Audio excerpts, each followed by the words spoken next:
अस्सलाम वालेकुम नाजरीन। ड्रामा सीरियल इक़्तिदार में आखिरकार शाहनवाज ने इनकार कर ही दिया निकाह करने से।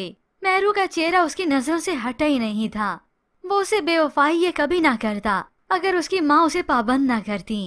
अमल से उसका निकाह हो ही रहा था मगर शाहनवाज उसे कबूल नहीं करता। उसी वक्त बगैर कुछ कहे वहाँ से उठकर चला गया और बीच पर आ जाता है। न वालदा की कॉल अटेंड करता है और ना ही किसी से बात करता है। तो उधर अमर के वाली से ये सब कुछ बर्दाश्त नहीं होता कि तुम्हारे बेटे ने मेरी बेटी को ठुकरा दिया। अगर ये निकाह ही नहीं करना था तो उसने पहले इकरार क्यों किया? क्यों तुमने कहा कि शाहनवाज मेरी बेटी से शादी कर लेगा, जिसके बाद तो वो अपनी बहन से हर रिश्ता नाता तोड़ देते हैं। बस कर दो, तुम मेरे लिए मर गई, मैं तुम्हारे लिए मर गया। आइंदा के बाद तुम मुझे अब शक्ल न दिखाना। और उसी वक्त नाराज होकर कमरे में ही चले गए कि इसने मेरी बेटी का तमाशा बना दिया। और इस अमर को भी अब अच्छे से मालूम होता है कि महरू ने जो कुछ कहा था सच कहा था कि शाहनवाज उसका तो हो गया, उसी से मोहब्बत करता है।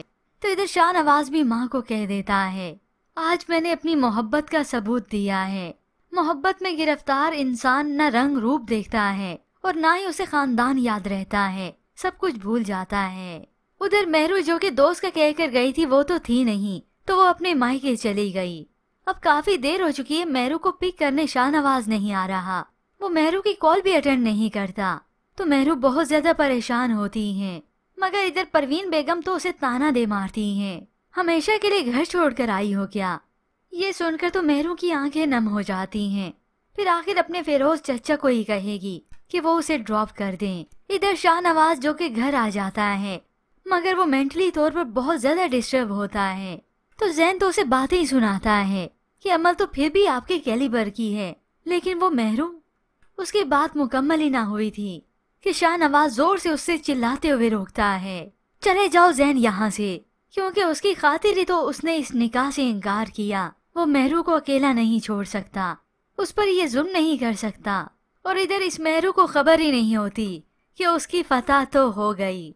उसकी जीत का झंडा तो ये शाहनवाज खुद ही लहरा चुका है। और इस सब के बाद अब शाहनवाज की वालदा को भी मालूम हुआ कि वो तो अपने बेटे को लेकर किसी खुशफहमी में ही जी रही थी।